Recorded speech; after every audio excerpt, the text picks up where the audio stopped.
You are born on the floor of a one-room house, and you will probably die in it.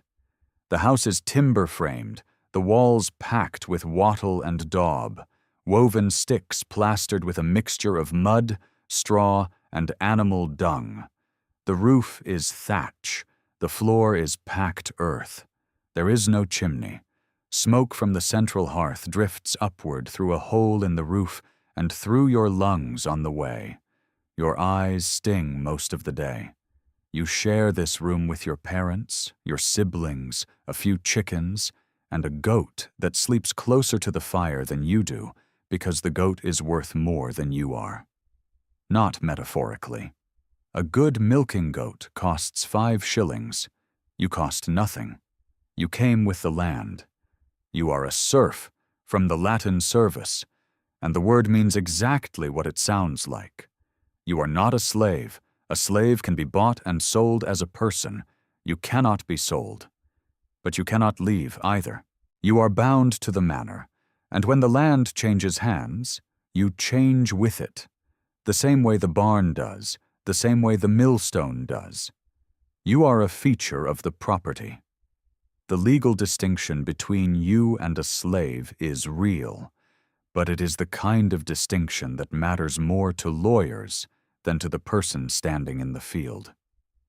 You wake before dawn because the sun sets your schedule, and the sun does not care that you are tired. Your mother is already at the fire, stirring pottage, a thick porridge of oats, barley, and whatever root vegetables the garden produced. Cabbage, onion, turnip, peas if the season was good. You eat it from a wooden bowl with a wooden spoon. You eat this every morning. You will eat a version of this every evening. The only variation is what the garden gives.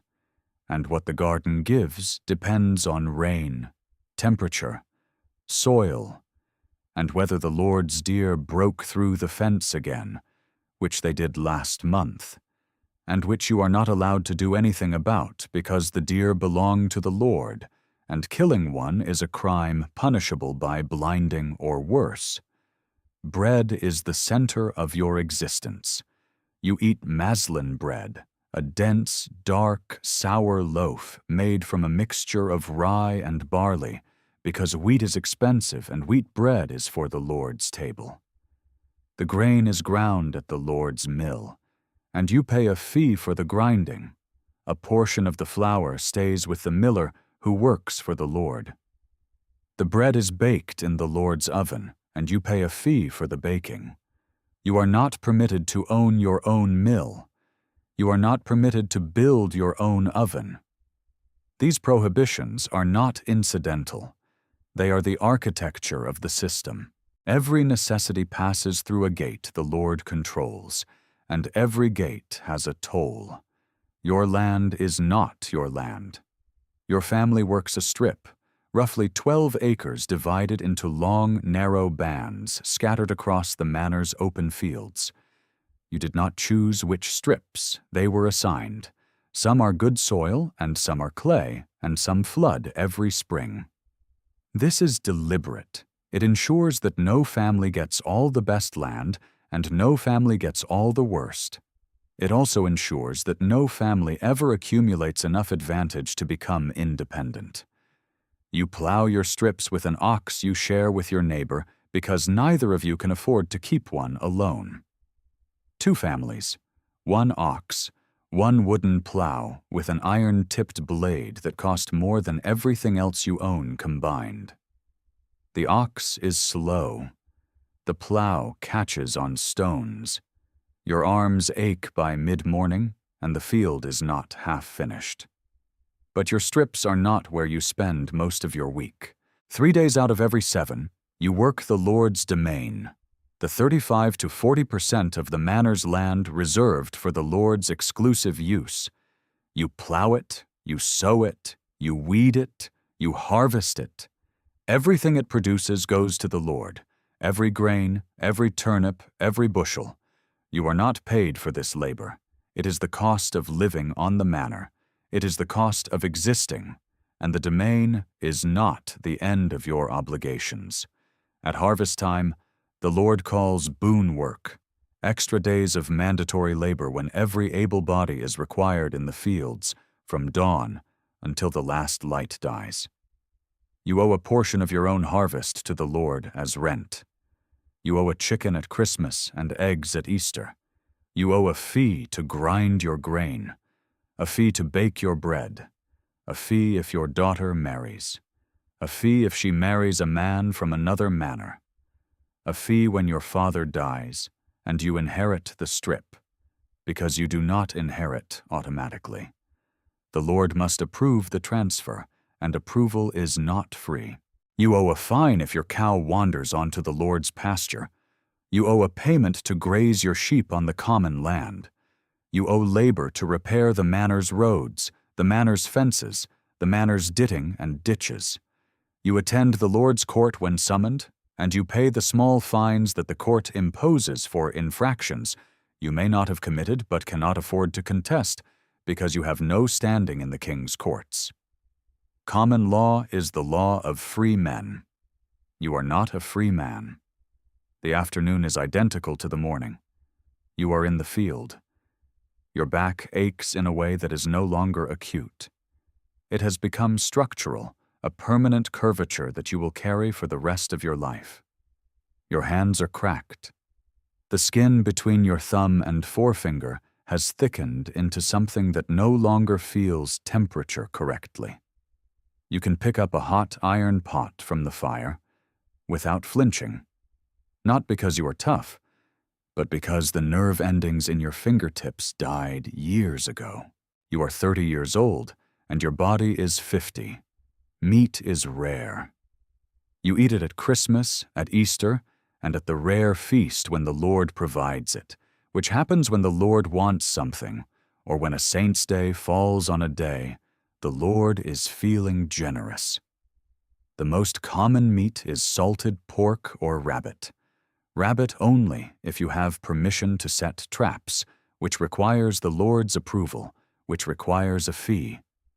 Fish appears on fast days, dried and salted, and you eat it because the church says you must, and the church is the other authority in your life that you cannot refuse, cannot question, and cannot escape. You drink weak ale because the water is not safe. Your wife brews it from barley, and it is thin and slightly sour, and it is the closest thing to pleasure your daily routine offers. You drink it at midday in the field, and you drink it in the evening beside the fire, and it takes the edge off the ache in your back and the weight in your legs, and the knowledge, which you carry the way you carry the plow, that tomorrow will be exactly like today. Sunday is yours. The church requires it. You attend Mass in the morning in the stone church at the center of the village, the only stone building most serfs will ever enter.